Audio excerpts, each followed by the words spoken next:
They always said I'm wrong, but what they doing today? I think they want me gone, but I ain't going away. They told me I was wrong, but look at my ass today. Da da da da da da da da da da da.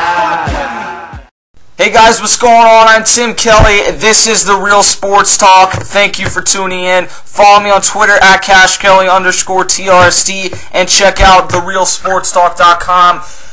A night ago, not only could people not tell you who Jack Taylor is, but no one can tell you where the hell Grinnell University is. And a day later, Jack Taylor and Grinnell University are catching headlines across not only ESPN, but Fox News, CNN, CNBC, all the big news stations are leading off with Jack Taylor and Grinnell University, as Jack Taylor last night set a school record, obviously, and an NCAA record with 138 points. An incredible performance that was #1 on the top 10 on SportsCenter earlier on this morning, and it's an incredible performance. If you really think about it, Jack Taylor is 3 games into his career at Grinnell University. He's a freshman. Now, Grinnell University is Division III, so some people are going to try and tell you that takes away from how impressive this feat is. And to some point, I think it would be more impressive had he done it in the NBA or had he done it in Division I or Division II. It probably would have been more impressive, but at the same time, he played a 40-minute game and scored 138 points. This game didn't go to overtime. This game didn't go to any of that. I mean, you could literally have a decent amount of college players play against high school teams, and they couldn't do that in a 40-minute game. And then Jack Taylor is able to do this in his 3rd career game at a Division III university. Now, Division III, people are going to try and tell you that the talent isn't as good there. It's probably not.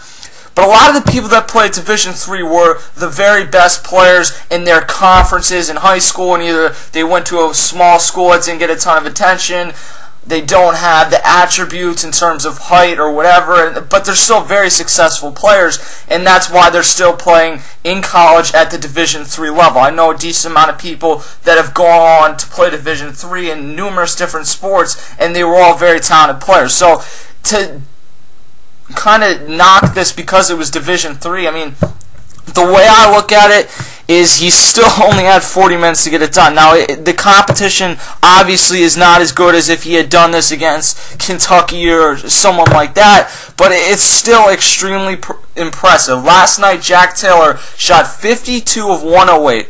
48% shooting, which is extremely solid. 27 of 71 from downtown or 3 points for a 38% three-point percentage. Ray Allen, to put this in perspective, Ray Allen has a 40% career three-point percentage in his career, and Ray Allen, by many, is considered the greatest three-point shooter of all time. So Jack Taylor did well from beyond the arc last night, too.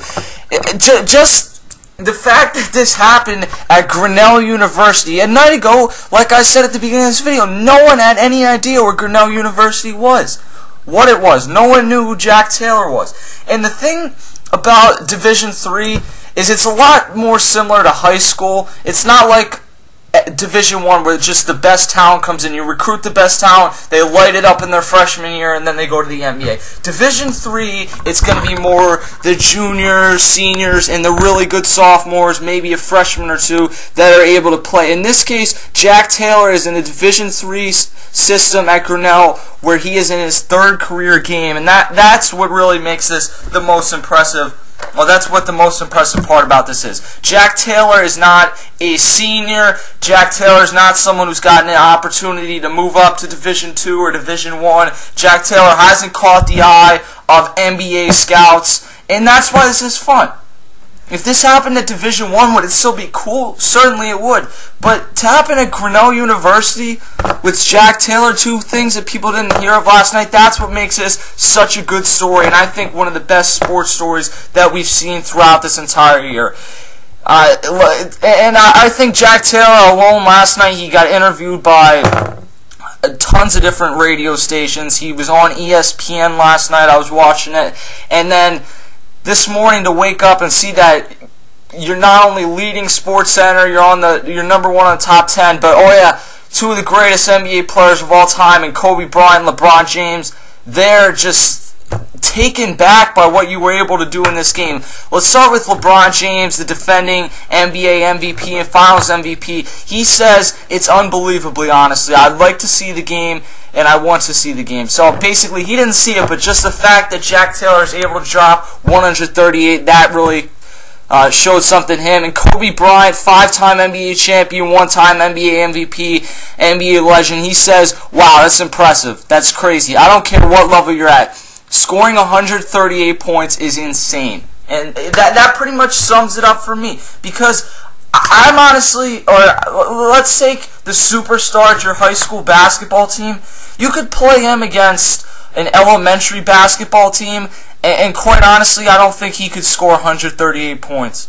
Even if he just, at will, was able to go up and down the court every single time. They said Jack Taylor was scoring at a pace of about 4 points per minute. It's just insane. And Kobe Bryant went on to say this. He said, Jack Taylor must have been wearing the Mambas. He's referring to his Nike shoes. And he says, only Mambas have no conscience to shoot the ball that much. So Kobe kind of takes jokes about himself there, because we all know Kobe Bryant shoots the ball a ton, but he's been pretty successful doing so he gets a pass on that. And Jack Taylor, the one thing that I thought about first, before I realized just how impressive this was, is what if he was on my team? I would say at halftime, when you're at whatever he was at, it's in the 70s, I would say, you know what, let's get him to 100. And then once he's at 100, as a player, I have an ego, and pretty much anyone that's playing at that high of a level would have an ego. And an ego isn't necessarily a bad thing, but it's you have certain expectations with how many times you're going to get the ball, how many shots you're going to get per game. And I would say, alright, cool, Jack, you got 100 points. Now, let's spread the wealth a little bit. I would be kind of pissed there's no really other way I could put it, if someone got 100 points and then we continue to feed them the ball. Now, it's extremely impressive. I understand the record was 113, so maybe once you get it past at 113, I don't know, that's just kind of a different perspective. I know a couple people have asked me, if you were on his team, do you think you'd be as taken back by this? And I probably would be, but at the same time, I'd be like, alright, I think that once he gets 114 points, give me the ball and let me show what I can do. And the fact that the player on the other team, I forget what school it was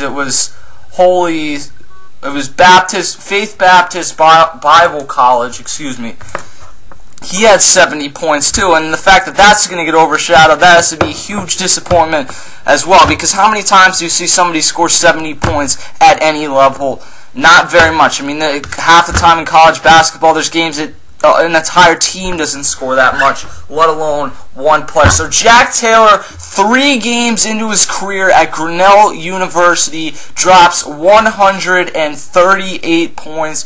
How impressive is this? Do you guys look at it as less of an achievement because it's at the Division III level? Check out therealsportstalk.com. Follow me on Twitter at CashKelly_TRST, KASHKelly_TRST, and like The Real Sports Talk on Facebook, Facebook.com/TheRealSportsTalk.